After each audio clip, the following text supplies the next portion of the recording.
Now we will see the process of protein translation in the cells. So we know that this central dogma starts from replication of DNA. DNA replicates into multiple copies. Then second step is the transcription of DNA into RNA. And we have already know there are different types of RNAs. So we will deal today with the one type of RNA, that is messenger RNA. But we must know the other types of RNA also. Apart from messenger RNA, transfer RNA, that is non-coding RNA, also plays an important role in protein synthesis. Third is ribosomal RNA, that is also non-coding RNA. But apart from these two non-coding RNAs, that is ribosomal RNA and transfer RNA, there are huge number of recently identified non-coding RNAs. That includes small non-coding RNAs, and the examples of small non-coding RNAs are SNO-RNAs, SN-RNAs. SNO means small nuclear RNA, SN means small nuclear RNA, SRP, signal recognition particle RNA, yRNA, microRNA, and so on. On the other hand, there is another class of non-coding RNAs, that is long non-coding RNAs. So these long non-coding RNAs also play an important role in the cells. Especially they play a very important role in brain development, metabolism, and many diseases including cancers. So we will see this process of protein translation in detail. So protein synthesis or protein translation can be divided into three parts. So first part is the initiation part, and we all know that this protein synthesis or translation takes place in ribosomes. And we also know that ribosomes are divided into two subunits. One is smaller subunit and the other is larger subunit. When these two subunits, they combine together, and some other proteins, they help in combining, and they collectively form an initiation complex.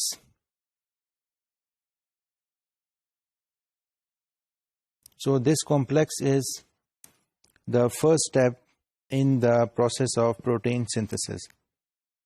So after this complex is formed, the molecule of messenger RNA, it binds with the smaller subunit.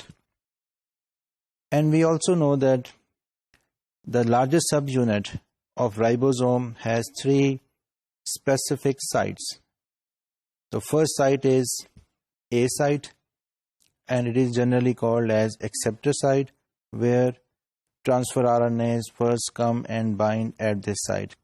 The second site is P site, and the last one is the E site, that is known as the exit site.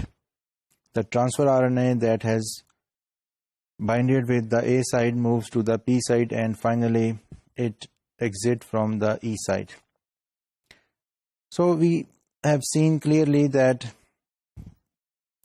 ribosome has a main role in the protein synthesis. So we will see that when messenger RNA binds with the smaller subunit of ribosome, it recognizes a special 3 nucleotide codon.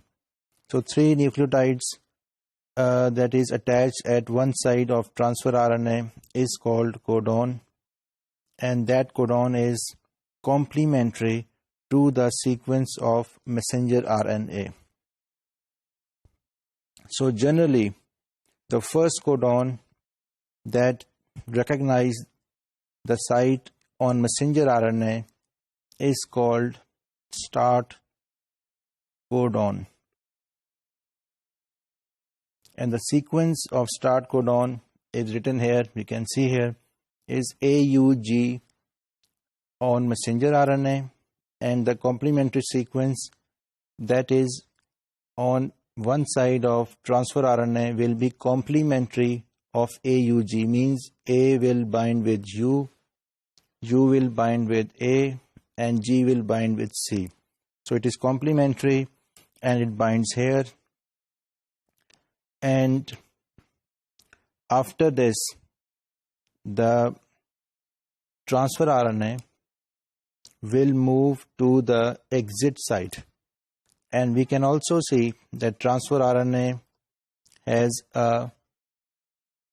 one amino acid on the opposite side, that is methionine, because methionine is the codon that match with the start codon.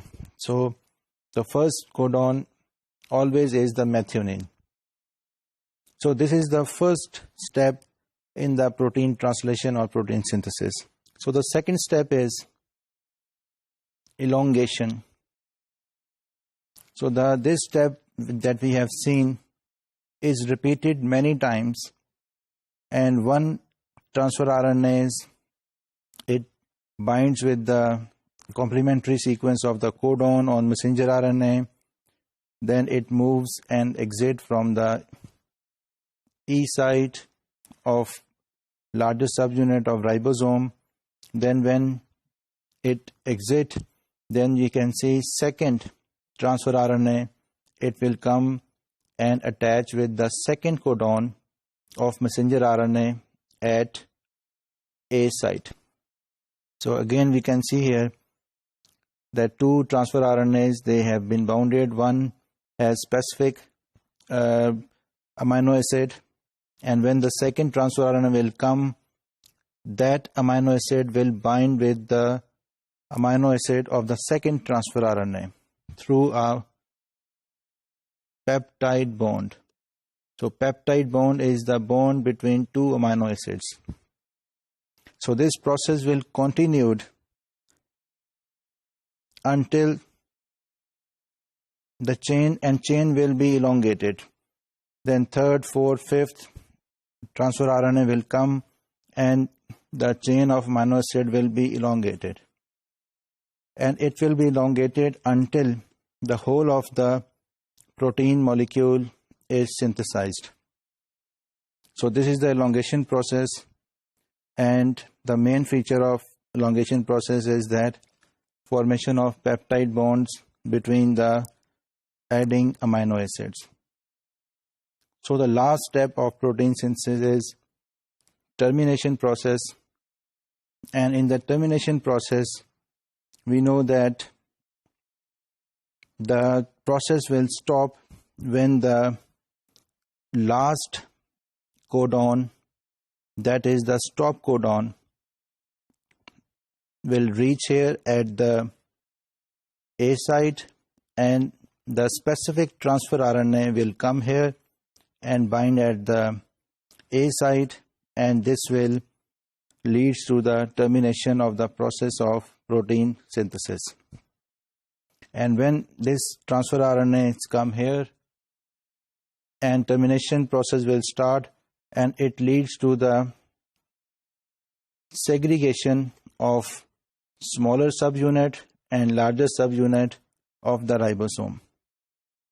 And when these two parts separated, the protein that is formed is also liberated, and further post-translation modifications and some other processes will take place, and this protein will be folded in a specific manner so that it could perform a very specific functions. So we have seen here the process of protein synthesis. It comprises of three steps: initiation step, elongation, and termination. So here we can see is the table of genetic code. As we have seen in the previous slide, that transfer RNA came and it binds with a specific three nucleotides that is called as codons. So here is a table. We can see is the first base, is the second base, and is the third base.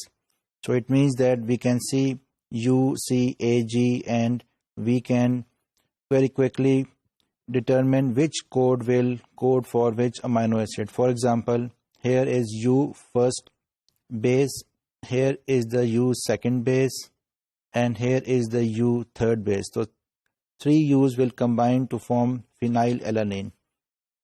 Here is the 2 stop codons, and this is the third one, and AUG is the start codon.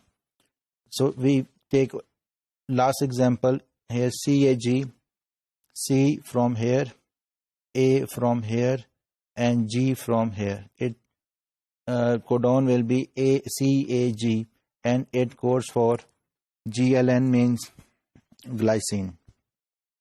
So it means we can determine any of the amino acid that is coded by the 3-letter codons.